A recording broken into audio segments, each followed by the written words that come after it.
Regardez ça dans la vidéo. Dans mon livre là aussi, vous regardez, j'ai donné encore une autre définition de la foi. Vous voyez? Donc à chaque fois, Dieu m'inspire sur la foi et je comprends la foi autrement. Alors, regardez, quelle est cette foi-là qui va opérer le miracle? Nous tous, nous connaissons la foi comme étant, on va dire ça, hein? On va rappeler ça, Hébreux chapitre 11. Hébreux chapitre 11, ce n'est qu'un rappel. Et nous avons souligné quelques mots dans la définition de la foi. Et à partir de cette définition-là, j'ai les ministres de Dieu ici. Et en même temps, je vais nous montrer comment il faut prêcher la foi. Et comment la foi va nous amener au résultat. Parce qu'à chaque fois, bien aimé dans le Seigneur, on nous dira, il faut avoir la foi. Il faut avoir la foi. Ah, tu n'as pas la foi. C'est bien beau. Alléluia. Si nous pouvons nous lever pour honorer la parole, lire ne fût-ce que la définition de la foi. Et à partir de ça, nous allons souligner quelques mots très très importants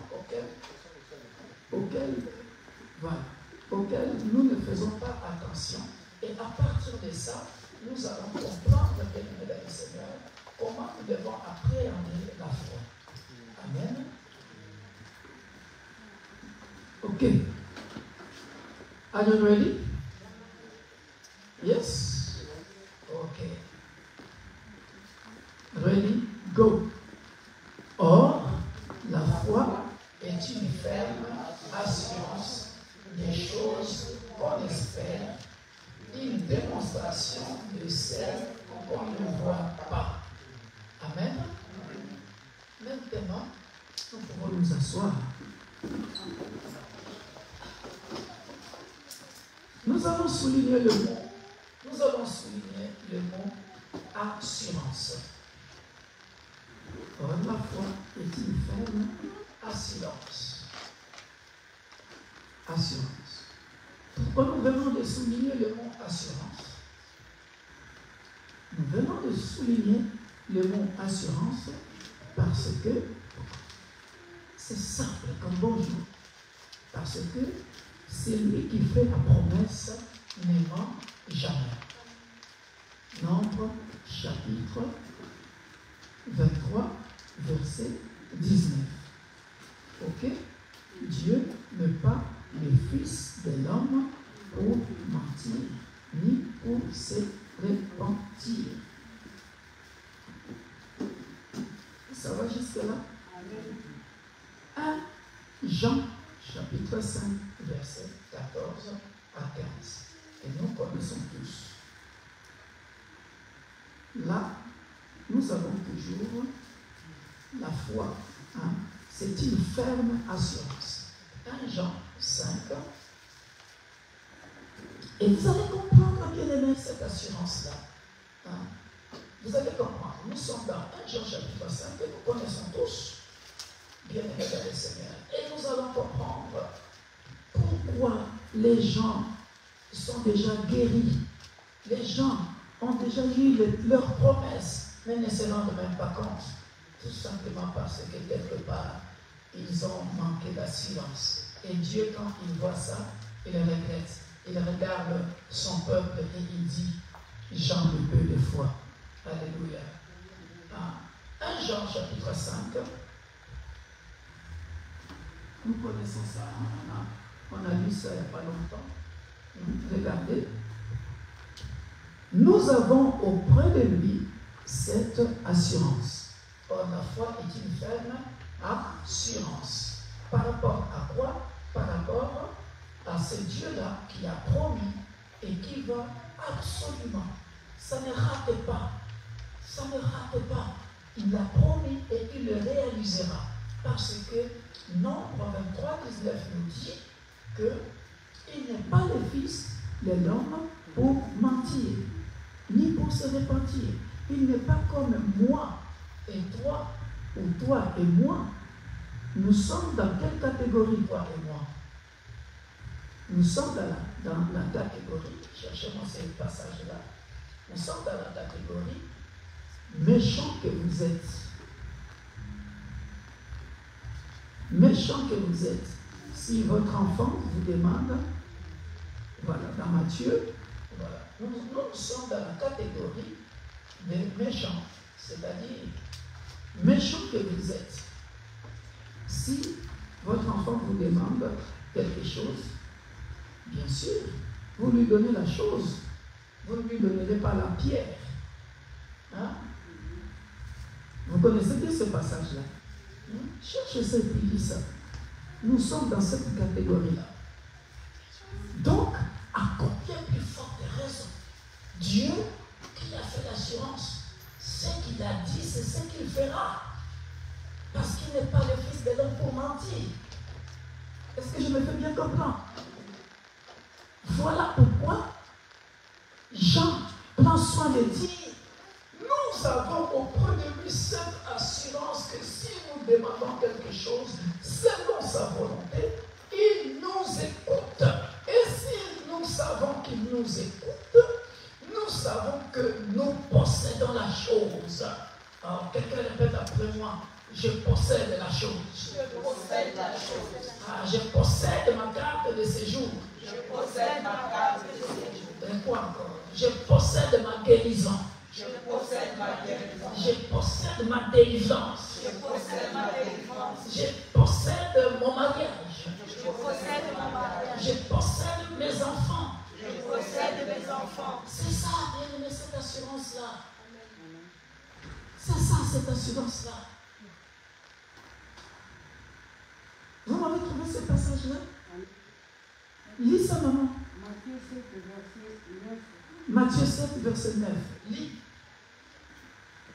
Lequel de vous donnera une pierre à son fils? Lequel de vous donnera une pierre à son fils S'il demande du pain. s'il lui demande du pain? Ou s'il demande un poisson, lui donnera-t-il un serpent? Et s'il demande un poisson, on lui donnera un serpent. Ça, Si donc méchants comme vous, l'êtes, vous savez donner de bonnes choses à vos enfants, en combien plus forte raison votre Père qui est dans les cieux donnera-t-il de bonnes choses à ceux qui lui demandent? vous voyez la comparaison? Dieu est en train de faire la comparaison entre lui, qui ne mange jamais, et nous les humains. Si je promets à mon enfant le bonbon, je lui donnerai le bonbon. Mais Dieu va encore plus loin en disant, à combien plus forte raison, moi Dieu, qui ne mange jamais, si tu me demandes quelque chose qui est selon ma volonté, je ne te le donnerai pas. Bien sûr que je te le donnerai. Mais le problème, c'est que nous-mêmes, les humains, là, quand nous demandons la chose à Dieu, nous n'avons même pas d'assurance.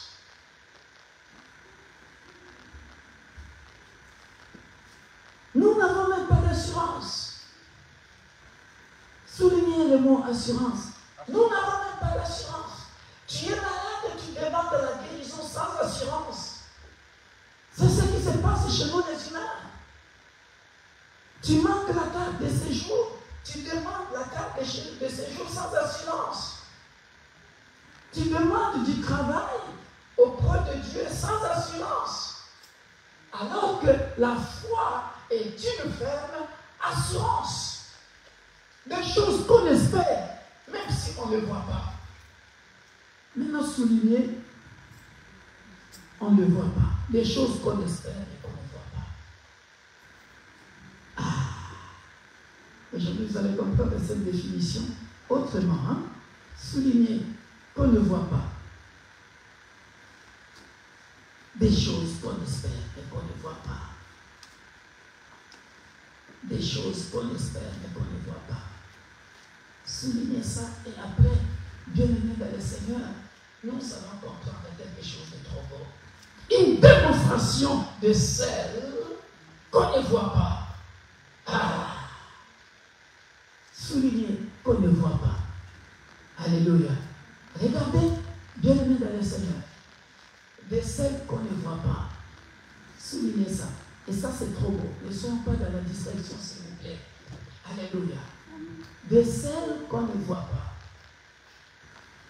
Qu'on ne voit pas représente justement Dieu lui-même. Ah, tu commences à comprendre. Alléluia. De ça, une démonstration de celles qu'on ne voit pas. Des choses, une assurance, des choses qu'on espère. Alléluia. J'espère que je serai guéri. J'espère que j'aurai des enfants. J'espère que j'aurai du travail. Alléluia. Alors, on te demande d'avoir cette assurance-là. Une démonstration. Pourquoi c'est une démonstration de ce qu'on ne voit pas? Justement parce que Dieu, on ne voit pas. Qui a vu Dieu? Qui a vu Dieu? Dieu est un esprit. Alléluia. Maintenant, ça dépasse les niveaux. Alléluia. Ça dépasse la dimension. Pourquoi? Parce que on appelle ça démonstration. Alléluia. Or, dans tout ce qui est démonstration, ça demande des efforts personnels. Je dois démontrer à Dieu que je suis agréable. Je dois démontrer à Dieu que je suis agréable à lui. La démonstration, c'est ça. Je dois démontrer à Dieu que, Père, tu m'avais promis ça, j'ai cru, maintenant je te démontre mon amour, maintenant je te démontre mon espérance, maintenant je te démontre ma patience, c'est-à-dire, je suis en train de démontrer, même si je ne vois pas Dieu, de celle qu'on ne voit pas, c'est Dieu. C'est Dieu qu'on ne voit pas. C'est Dieu qu'on ne voit pas. C'est-à-dire, même si je n'ai pas encore vu la chose arriver, je considère que cette chose-là est encore entre les mains de Dieu, que je ne vois pas. Même si je n'ai pas encore vu cet enfant-là, je considère que cet enfant-là est entre les mains de Dieu, que je ne vois pas. Même si je n'ai pas encore vu ce travail-là, je considère que ce travail-là est encore entre les mains de Dieu, que je ne vois pas les choses. Je suis en train de démontrer à Dieu, je ne recule pas en arrière. Je suis en train de démontrer à Dieu, je lui suis agréable, même si je ne vois pas, mais je continue à demeurer agréable à Dieu. Am I talking to somebody? Alléluia. Oh. Alléluia. Celle qu'on ne voit pas, c'est Dieu. La démonstration ici, c'est une autre dimension parce que il m'a promis, mais je ne vois pas. Mais en même temps, je dois lui démontrer que même si je ne le vois pas, mais je le vois autrement, en esprit. Alléluia. Regardez maintenant, il y a quelqu'un qui a compris ça. Il y a des gens qui ont compris ça dans la Bible. Voilà pourquoi je dis, c'est la foi. J'ai intitulé ça la foi qui opère des miracles. Regardez la démonstration. Je vais prendre deux personnages dans la Bible, bien-aimés dans le Seigneur. Alléluia. Deux personnages dans la Bible qui vont nous étonner. Même si dans le livre de Hébreux, on n'a pas marqué leur nom. Ah oui. Ah oui. Regardez la foi des âmes. Nous allons lire 1 Samuel, chapitre 1. 1 Samuel, chapitre 1. Oh, c'est très beau. La foi qui opère de miracles. 1 Samuel, chapitre 1. Nous connaissons tous ce texte. Nous allons voir la foi d'Anne. Alléluia. Comment Anne a haï Samuel. Regardez.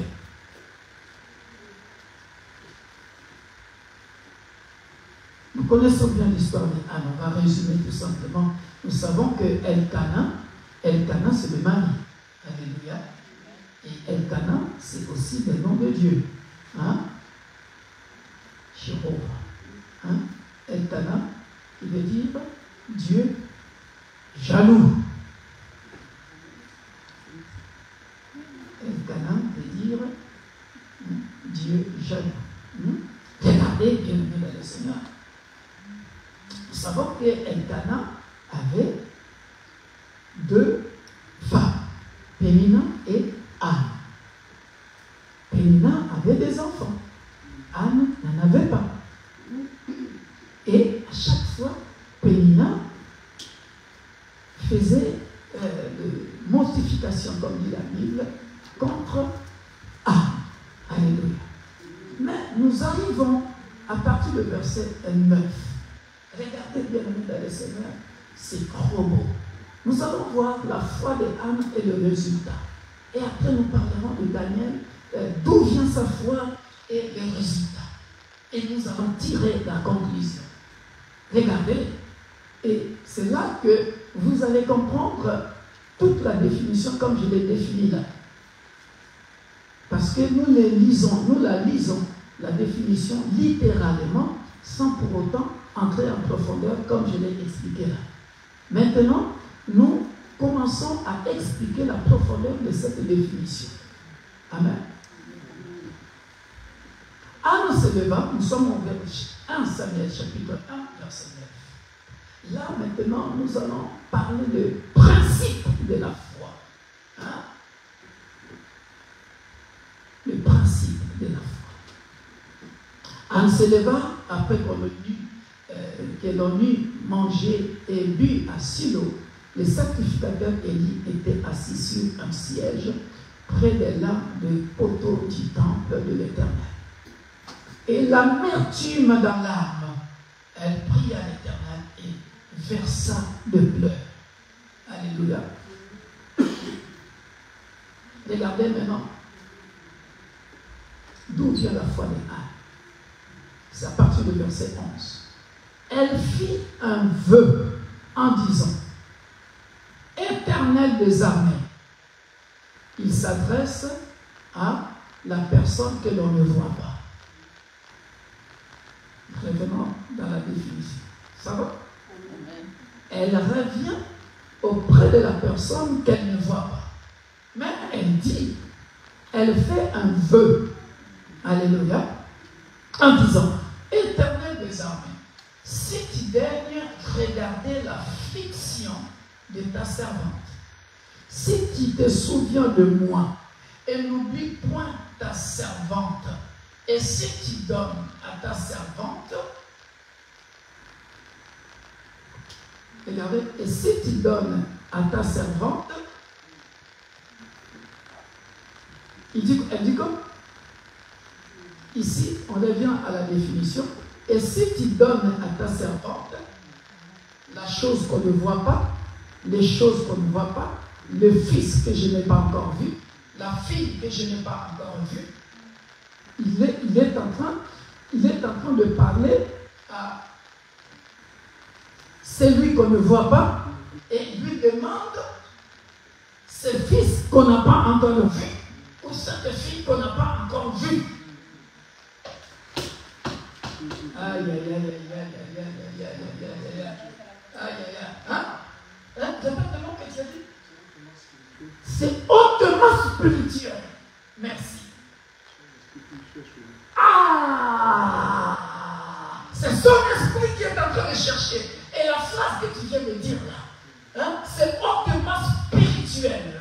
C'est hautement spirituel. C'est là où j'allais en venir. Alors cette phrase-là que tu viens de dire, hein, je vais ouvrir une petite parenthèse pour que les gens ici dans la salle et ceux qui sont en train de nous suivre puissent comprendre que la foi a toujours été quelque chose de hautement spirituel. Ce n'est pas charnel. Maintenant, regardez cette phrase-là, Mamma Mia. Ah, mon petit. Tu commences à suivre la classe du vieux. C'est beau ça. Maintenant, regardez cette phrase-là qui montre que c'est hautement spirituel. Ecclésiaste, chapitre 3. Vous ne saviez pas, ça parle toujours du temps, mais vous ne saviez pas que, bien aimé, Ecclésiaste chapitre 3 parle de la foi. Oui, ça parle de la foi. Parce que, on dit quoi? Il y a un temps sous le soleil, un temps pour ceci, un temps pour cela, un temps pour pleurer, un temps pour... on va lire ça. Ah oui. Amen. Ah oui. C'est-à-dire, pendant que je ne vois pas cette chose-là, je ne sais pas à quel moment ça se réalisera. Mais Dieu me dit, il y a un temps pour tout. Je ne continuerai pas de pleurer. Anne, tu ne continueras pas de pleurer parce qu'il y a un temps pour tout.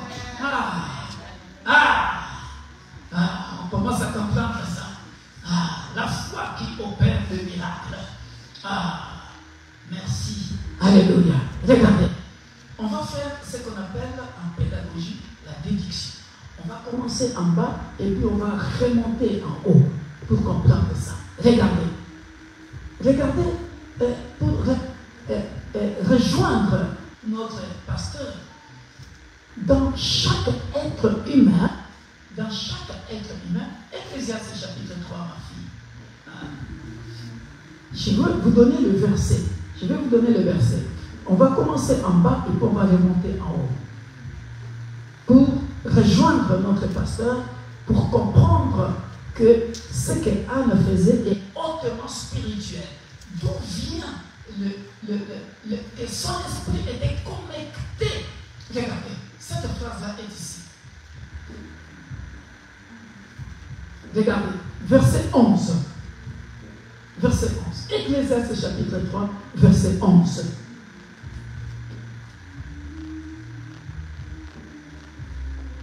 Quelqu'un peut lire ça? Bien aimé? À haute voix.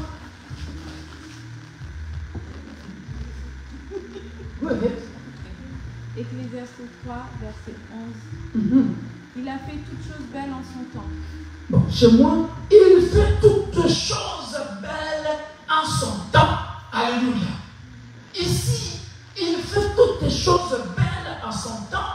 Ça répond au premier verset jusqu'au verset 7 ou 8. Jusqu'au verset 9. Voyez, il fait chaque chose belle à son temps. Il fait chaque chose belle à son temps. Pourquoi c'est hautement spirituel? C'est-à-dire, il y a un temps pour pleurer, il y a un temps pour tout, un temps pour toutes choses sous les cieux, un temps pour naître, alléluia, et un temps pour mourir, un temps pour planter et un temps pour arracher, un temps pour tuer.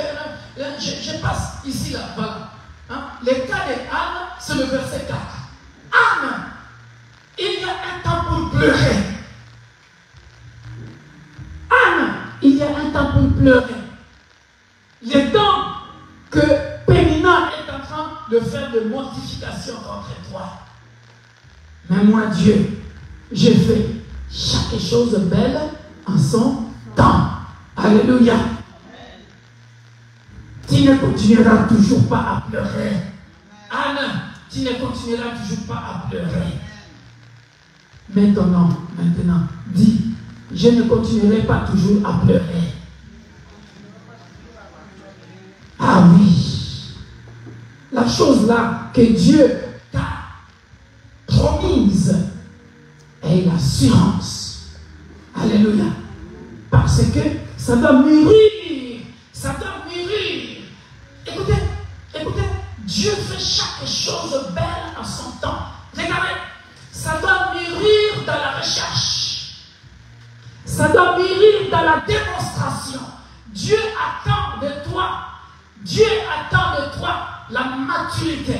Dieu, avant qu'il te donne cet enfant, avant qu'il te donne ce mariage, avant qu'il te donne ce travail, avant qu'il te donne ce qu'il t'a promis, il attend de ta part cette démonstration des choses qu'on espère, des ailes qu'on ne voit pas. Cette démonstration-là, bien-aimé dans le Seigneur, il y a un temps. Alléluia. Il fait chaque chose belle en son temps. Tant qu'il regarde, ma fille, tu ne me démontres pas la maturité d'acquérir cette chose-là. Mon fils, tu ne me démontres pas, tu ne me fais pas voir que tu es maintenant mature pour acquérir le mariage. Tu ne me démontres pas que tu es maintenant mature pour avoir ce bébé. Tu ne me démontres pas que tu es maintenant mature pour diriger les gens. Tu ne me démontres pas et tu ne me démontres pas. Est-ce que tu as perdu la foi? Tu n'es plus agréable. Si tu démontres-moi, démontre-moi. Je vais sentir, moi Dieu, j'ai fait toutes les choses belles en son temps. Démontre-moi que si je te donne ça maintenant, tu vas bien gérer ça. Est-ce que quelqu'un me comprend? Et pour rejoindre la phrase de notre pasteur, regardez, bien-aimé dans le Seigneur, Anne avait lu Ecclésiaste 3, verset 11. Elle savait, regardez. Il a mis dans leur cœur, la pensée de l'éternité, bien que l'homme ne puisse pas saisir l'œuvre que Dieu fait du commencement jusqu'à la fin. Vous voyez que la définition de la foi est ici. Dès lors, regarde la pensée de l'éternité. Regardez la pensée de l'éternité. Dieu a mis en tout temps qu'il a créé la pensée de l'éternité. C'est cette pensée de l'éternité qui fait penser à Anne que j'aurai un enfant. C'est ça qui fait penser. N'avez-vous jamais remarqué dans votre esprit, c'est comme un flair, c'est comme une intuition qui te fait dire que moi, je ne finirai pas ma vie ici.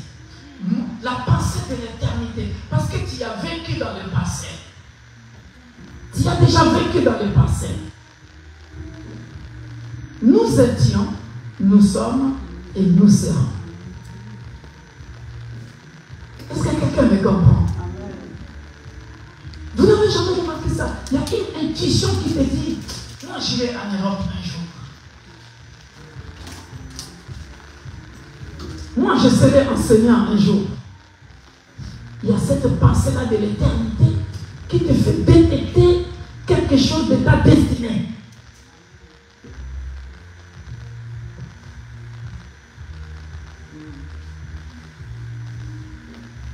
Il suffit seulement le Dieu là qui fait chaque chose belle en son temps. Au moment opportun, au temps favorable, qu'il dise, maintenant ça y est, tu m'as démontré que tu comptais sur moi. Tu m'as démontré que moi, Dieu, je suis capable de te donner ça. Tu as continué à m'aimer malgré les temps aux épreuves. Ta foi est restée intacte. Tu as continué à m'obéir. Tu étais patient. Tu as continué à démontrer le fruit de l'esprit. Galates 5, 20 à 22. Quand bien même tu n'avais pas encore la chose, tu as continué à démontrer l'amour. Tu as continué à démontrer la patience. Tu as continué à démontrer la persévérance. Tu as continué à démontrer la maîtrise de soi.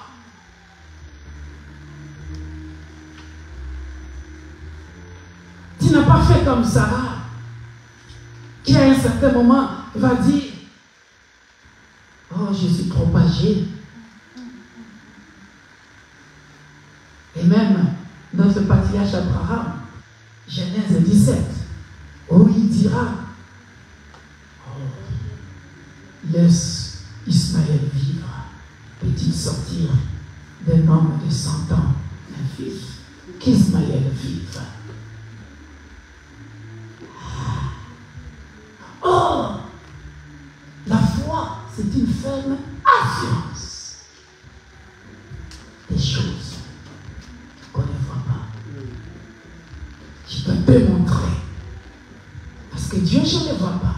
Et la chose aussi, je ne le vois pas. Alléluia. Et Anne a appliqué cela.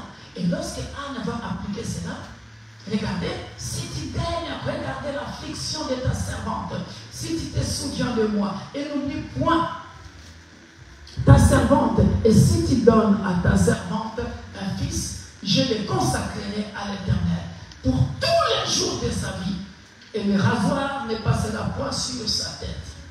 Comme elle restait longtemps en prière, vous avez vu le temps? Comme elle restait longtemps en prière, elle ne s'est pas retirée de Dieu. Elle ne s'est pas retirée de la face de l'Éternel. Elle est restée toujours dans la présence de Dieu. Elle a continué à produire les fruits de l'esprit jusqu'au bout. Or, nous nous retirons. Tu commences même à maudire Dieu. Regardez, bien-aimé. Longtemps, comme elle restait longtemps en prière devant l'Éternel, Élie observa sa bouche. Alléluia. On va au verset 19. Ils se levèrent le bon matin et après avoir adoré l'Éternel, ils s'en retournèrent et revinrent dans leur maison à Rama. Elkana connut Anne, sa femme, et l'Éternel se souvint d'elle. Alléluia. Elkana connut Anne, sa femme, et l'Éternel se souvint d'elle. L'Éternel se souvint d'elle veut dire quoi ici? Elle fait chaque chose belle à son temps. C'est-à-dire, Dieu, celui qu'on ne voit pas, et la chose qu'on n'a pas vue. Alléluia. Dans l'invisible, il a observé. Il a observé. Il a observé. De la même manière que Anne a dit à Dieu, tu es digne. Dieu répond aussi, ma fille, maintenant, toi aussi, tu es digne de recevoir cet enfant. Il fait chaque chose belle à son temps. Alléluia. Parce que tu n'as pas quitté, tu as continué à chercher ma face. Tu n'as pas quitté ma présence. La plupart de nous, nous quittons. Nous manquons même l'assurance. Il y en a qui se retirent même de l'église. Il y en a qui commencent même à regretter tout ce qu'ils ont fait pour Dieu, au lieu de fournir encore des efforts. Parce que celui qui est dans l'invisible, celui qu'on ne voit pas, il est en train de t'observer. Avant que les temps favorables arrivent, il fait chaque chose belle à son temps. Mais il sait que bientôt le temps de pleurer va terminer.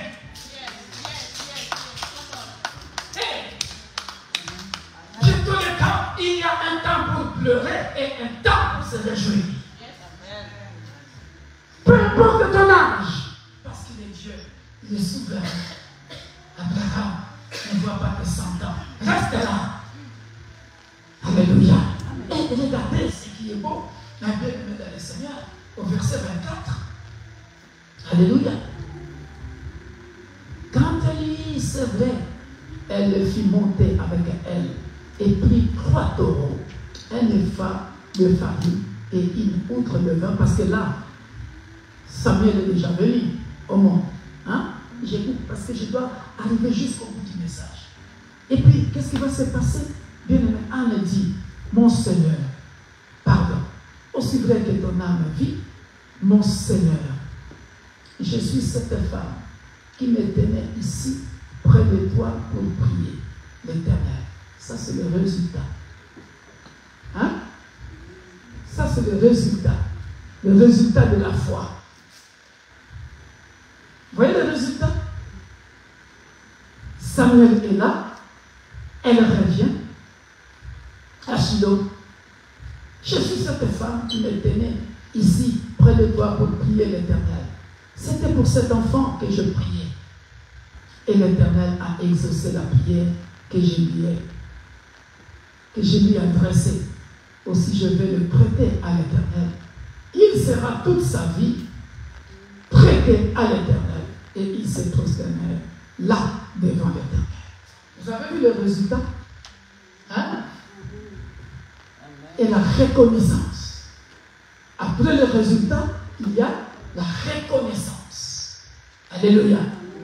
Très souvent, bien-aimés dans le Seigneur, dans le processus même de la foi, il y a beaucoup de gens, après le résultat, ne reviennent pas poser l'acte de la reconnaissance, donner une action de grâce à Dieu. Erreur grave. Dans le parcours de la foi qui opère les miracles, tu dois, après le résultat, revenir, poser un acte, alléluia, de reconnaissance à Dieu, qu'on appelle tout simplement l'action de grâce. Alléluia. Daniel, et chapitre 5. Ça, c'est trop beau. Daniel, chapitre 5, 16 à 24. Bien-aimé le Seigneur.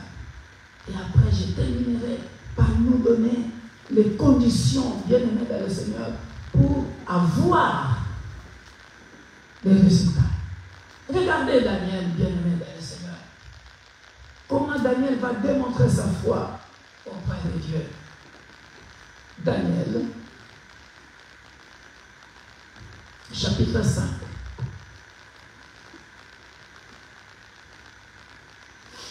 On peut donner beaucoup de passages pour Daniel, mais je vais te dire ça seulement.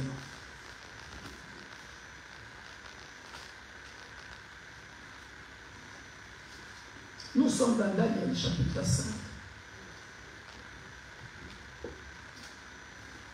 À partir du verset 6.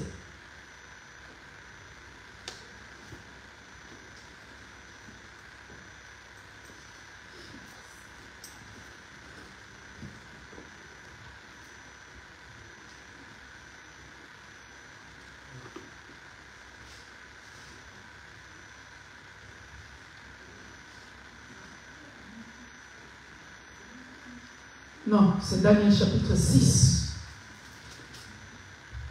Daniel chapitre 6.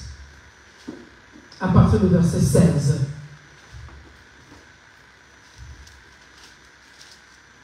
Daniel chapitre 6, à partir du verset 16. Regardez bien dans le Seigneur. Ah, ça c'est trop beau. C'est trop fort. Par la grâce de Dieu. Bien aimé. Regardez. Alors le roi, vous y êtes? Daniel, chapitre 16.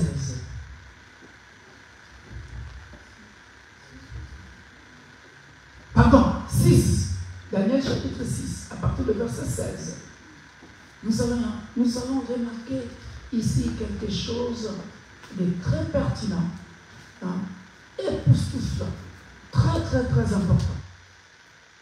Autant pour Samuel, c'est la foi par rapport à la joie, à la réjouissance de l'arrivée de Samuel. Autant pour Daniel, la foi, suivez-moi très bien, autant pour Daniel, la foi va concerner quelque chose qui se rapproche de la mort. La vie ou la mort. Et ici, Daniel est confronté à ce que la Bible dit dans le livre de Deutéronome, au Proverbe 16, 18, qui dit « J'ai mis devant vous la vie et la mort. Mais je vous conseillerais de choisir la vie. » Et là, par la foi, Daniel avait choisi la vie. Regardez ce qui va se passer. Nous connaissons toute l'histoire. Daniel va refuser tout ce que le roi lui proposait. Daniel et ses compagnons. On est bien d'accord. Et ici, c'est pour couper court. Et ici, bien aimé dans le Seigneur, nous allons comprendre, nous allons voir la démonstration de la foi de Daniel. Et après, nous irons conclure tous ensemble. J'aimerais que lorsque nous allons conclure tous ensemble, que nous puissions lire ça tous ensemble aussi. Et ça sera beau. Pour qu'à partir d'aujourd'hui, tu changes ta façon de voir les choses par rapport à la foi. Que tu puisses bien comprendre la foi. Alléluia. Oh, le parler en langue vient dans ma bouche. Alléluia. Bien-aimé. Alors le roi donna l'ordre qu'on amène Daniel et qu'on le jette dans la fosse au lion. Vous voyez cet homme? Il va aller dans la fosse au lion. Le roi prit la parole et dit à Daniel, puisse ton Dieu, regardez, puisse ton Dieu que tu sers avec persévérance te délivrer. Soulignez le mot persévérance. Le Dieu que tu sers avec persévérance, c'est-à-dire même le roi, alléluia, même le roi savait que cet homme-là était un homme de foi. Il avait l'assurance. Persévérance veut dire ici, tout simplement, ça fait allusion à l'assurance. Et c'est ici que nous allons revenir dans 1 Jean, chapitre 5, 14, 15, 16. Daigne ton Dieu que tu sers avec persévérance. En d'autres termes, daigne ton Dieu que tu sers avec assurance te délivrer. Et bien, Daniel, du fond de son cœur, était en train de lui dire, ben on verra ça. Ben on verra ça. Alléluia. Regardez.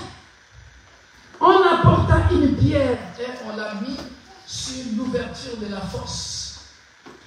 Le roi la scella de son anneau et de l'anneau de ses grands, afin que rien ne soit changé à l'égard de Daniel. Le roi se rendit ensuite dans son palais. J'aimerais que tu puisses souligner ça, bien-aimé dans le Seigneur. Parfois, nous les chrétiens, et je pèse mes mots, nous ne sommes pas sérieux. Ah oui, nous ne sommes pas sérieux. Regardez ce que le roi va faire. Le roi, c'est un païen, hein?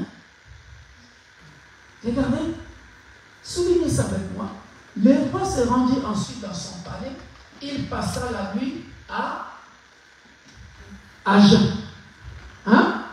Même le roi connaissait, pasteur, même le roi connaissait 1 Corinthiens chapitre 7, 14 à 15. C'est-à-dire quand on jeûne, hein, on ne touche pas à sa femme. Hein? Jusqu'après le jeûne, on revient ensemble. Hein? Même le roi connaissait ce passage. Alors que nous, les chrétiens, hein, parfois nous ne mettons pas ça en pratique. C'est ça ce que le roi fait ici. Le roi est à jeun. Lis la phrase suivante. Et il ne fit point venir de concubines auprès de lui. Et il ne fit point venir de concubines auprès de lui. Pourquoi? Parce qu'il ne peut pas se suivre pendant la prière, pendant le jeûne. Pourquoi? Parce qu'il veut voir Daniel mourir dans la force.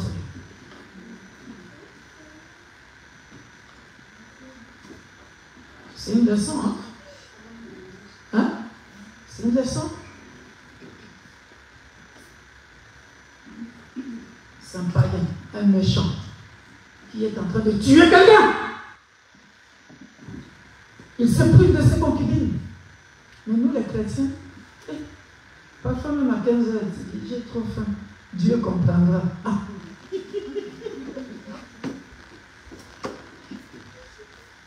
On rigole, mais regardez, vous allez comprendre quand nous allons conclure la foi, la foi qui opère des miracles.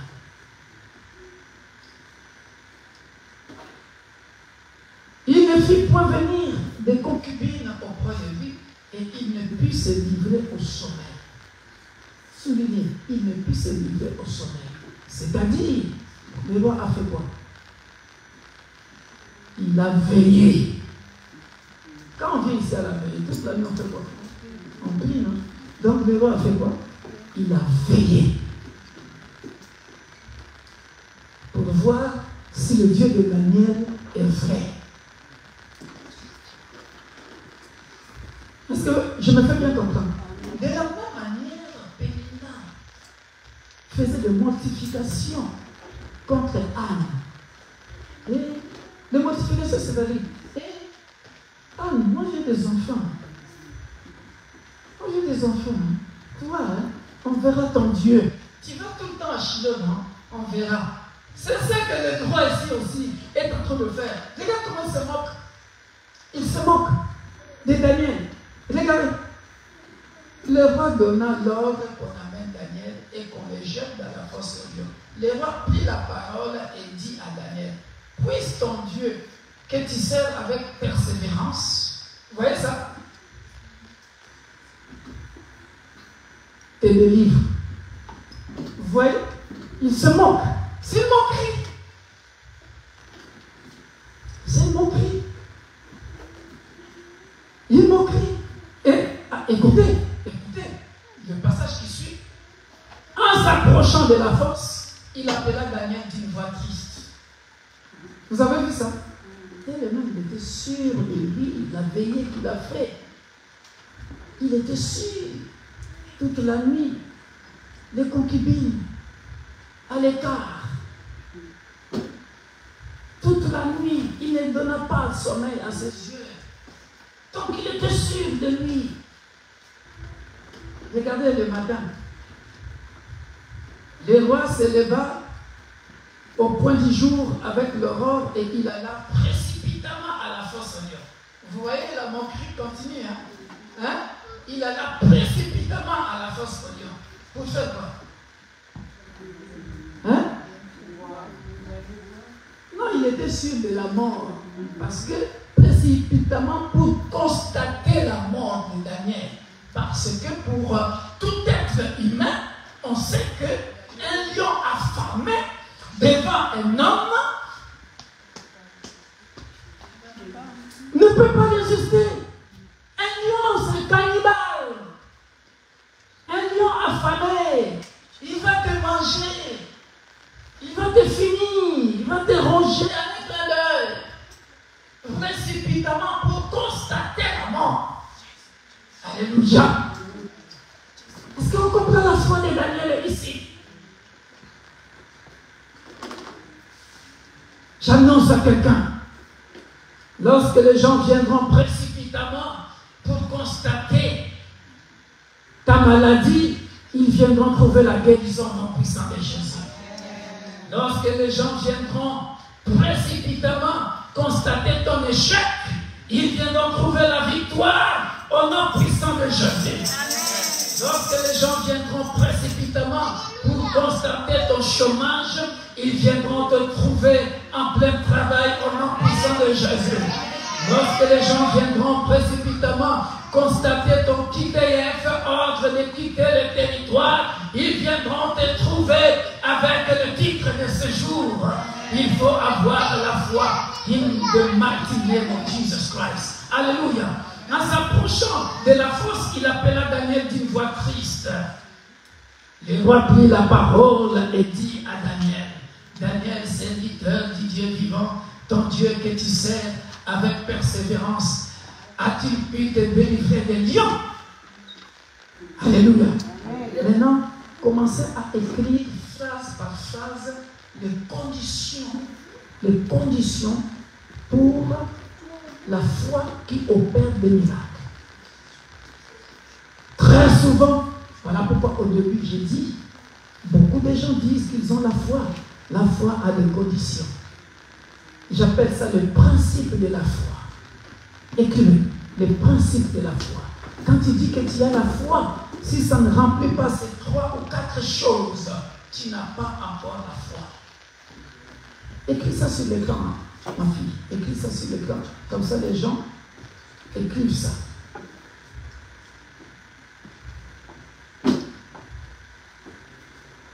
Regardez. Le roi, sûr de lui, Ton Dieu que tu sers avec persévérance, a-t-il pu te délivrer des lions? Et Daniel dit au roi, écoutez maintenant, les principes de la foi qui va produire le miracle. Écoutez. Et Daniel dit au roi, roi, vis éternellement. Alléluia. Amen. Au lieu que Daniel insulte, alléluia, il bénit le roi. Écrivez. Ah, mais oui, il lui souhaite longue vie. Il dit, roi, vis éternellement. Alléluia. Parce que toi, tu m'as maudit. Tu voulais que je meure. Mais moi, je te bénis. Alléluia. La Bible dit quoi? Bénissez, mais ne maudissez pas. Écrivez ça. Dans ton parcours de la foi, dans ton processus de la foi, continue à bénir même tes ennemis qui te font souffrir. C'est le premier principe. Ah oui, même si tu dors, tu rêves la nuit que c'est un oncle paternel qui te fait ça. C'est, je ne sais pas, telle personne qui te fait ça. Toi, tu as un grand Dieu. Alléluia. Bénis-le. Ce n'est pas grave. Regardez. Deuxième principe. Mon Dieu a envoyé son ange et fermé la gueule des lions qui ne m'ont fait aucun mal parce que j'ai été trouvé innocent devant lui et devant toi non plus, ô roi. Je n'ai rien fait de mauvais. Écrivez le deuxième principe. Vous avez vu ça? Être innocent. Être innocent. Rien faire de mauvais. Ça revient ici à dire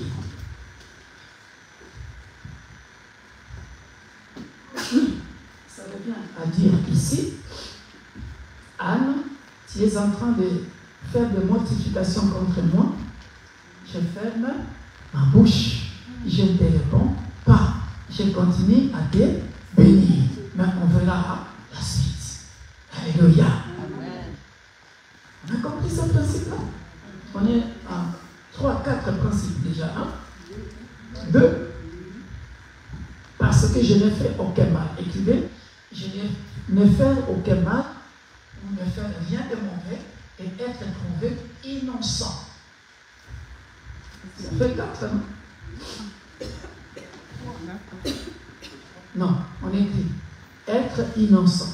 Pourquoi on dit être innocent? Parce qu'il y en a, par rapport au processus de la foi, pendant qu'il est en train d'attendre la malédiction, la bénédiction, pendant ce processus-là, on peut se moquer de toi. On est des humains. Regarde la mortification de Anne. De Pénina. Toi d'ailleurs, non, tu es humain. Il peut arriver que, j'en ai marre cette fois-ci, je pleure. Alléluia. Mais Anne avait gardé silence. Voilà pourquoi je parlais dans le processus de la foi qui opère le miracle. Il y a Galates 5, 20-22. Continuez à produire les fruits du Saint-Esprit. Anne avait la maîtrise de soi. Elle n'a pas répliqué. Elle continue d'aller à Shiloh et prier. Alléluia. Ne pas répliquer, ne être innocent, ne faire aucun mal.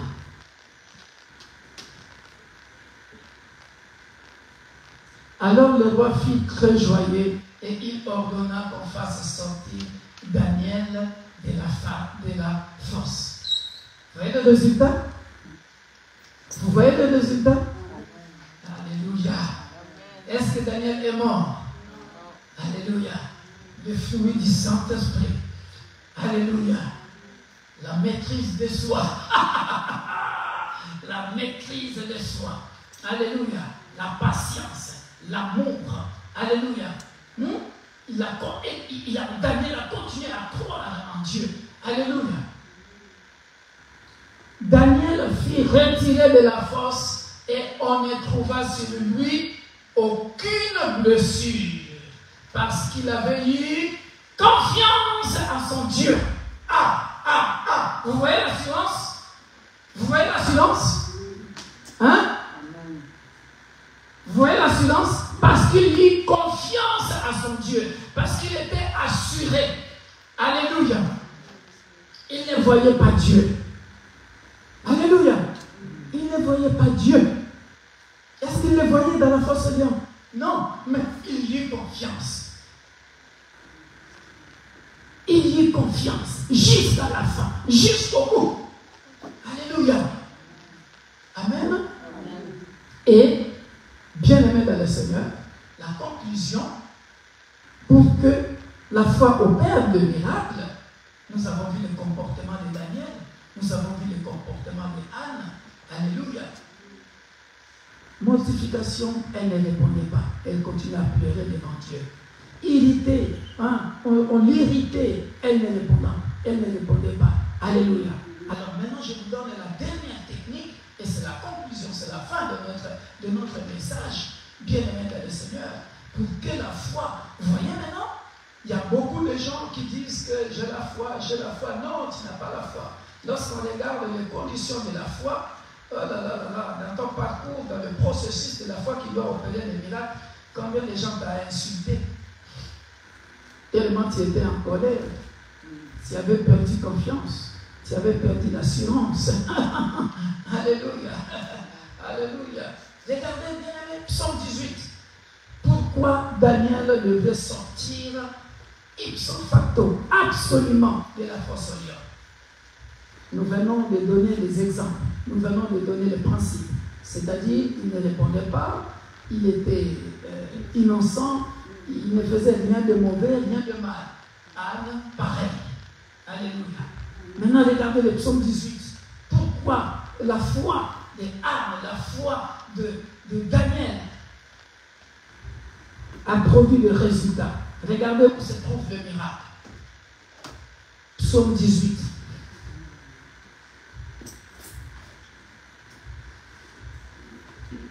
À partir du verset 21. Psaume 18, à partir du verset 21. Alléluia.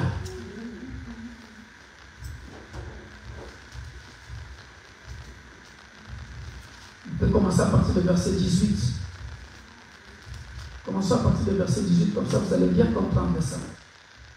Il me délivra de mon adversaire puissant,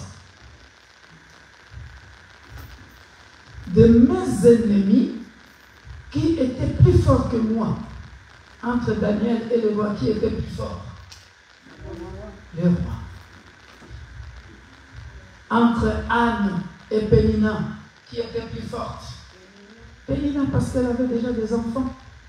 Alléluia. Il m'avait surpris au jour de ma détresse. Daniel était dans la détresse. Amen. Mais l'Éternel fut mon appui. Il m'a mis au large. On a vu ça? Il m'a sauvé parce qu'il m'aime. L'Éternel m'a traité selon ma droiture. Ah. Vous avez vu ça? L'Éternel m'a traité selon ma droiture. Il m'a rendu selon la pureté de ma main. Pendant le processus de la foi, Élisa, ma fille, même si tu es en train d'attendre quelque chose, laisse les gens rigoler de toi. Continue à les bénir. Continue à les bénir. Si toi tu entres dans leur jeu, tu commences à répondre. Les fruits du Saint-Esprit ne sont plus là. On ne sont plus là. Bien-aimé dans le Seigneur, comment Dieu va intervenir? Parce que tu es déjà plus fort toi-même. Allez, continue ta bagarre toi-même. Il m'a traité, il m'a rendu selon la pureté de mes mains. Car j'ai observé les voies de l'Éternel et je n'ai point été coupable envers mon Dieu. Voilà la foi qui opère des miracles. Je ne change pas de direction. Même si le titre de séjour, c'est une chose qu'on espère, mais qu'on ne voit pas. Même si je n'ai pas encore vu ça, je garde le cas. Je continue à avoir cette assurance, confiance en Dieu. Et je n'ai pas été coupable envers mon Dieu.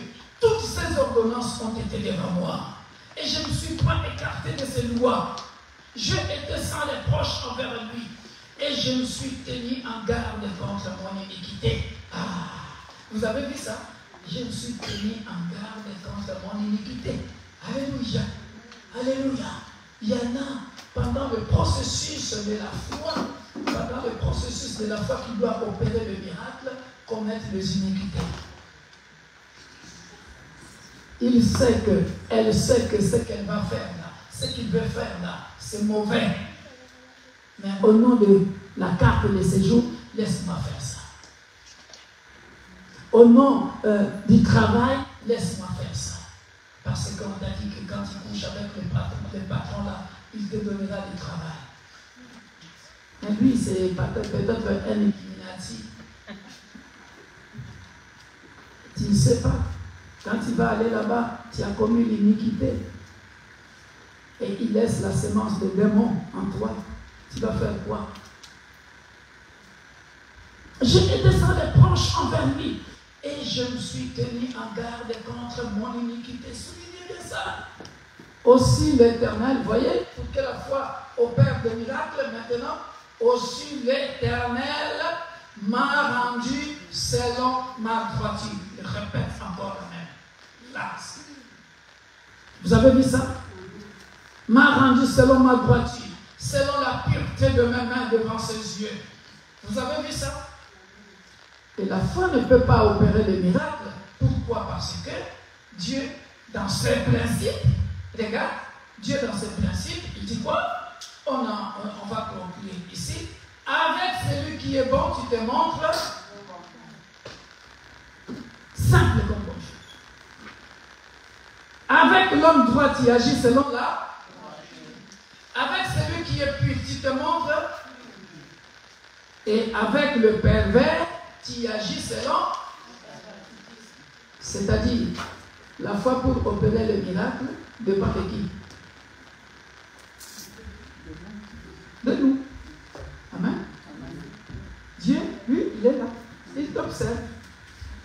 Dès que tu commets l'iniquité, tu ralentis le processus. Le miracle ne viendra pas. Abraham a fait ça. Abraham, attends, c'est moi qui ai fait la promesse. Je dis que je te donnerai Isaac. Mais Abraham a commis l'iniquité. Alléluia.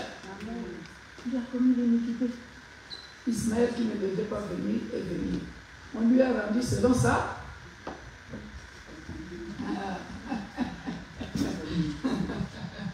Que Dieu nous bénisse. Alléluia. Soyez bénis. Alléluia. Pour ceux qui ne le savent pas, je voulais quand même terminer en vous donnant le nombre d'enfants que Anne a eu après. Parce que beaucoup ne le savent pas. Attends. Beaucoup ne le savent pas. En tant qu'enseignant de la parole, pour vous éclairer par rapport à ça, Samuel, suivez, c'est au verset.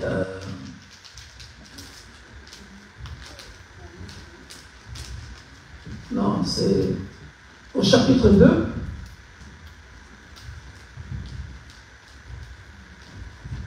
Parce qu'après, il a eu 3 fils et 2 filles, quelque chose comme ça. Il faut que je vous donne ça pour que vous l'écriviez.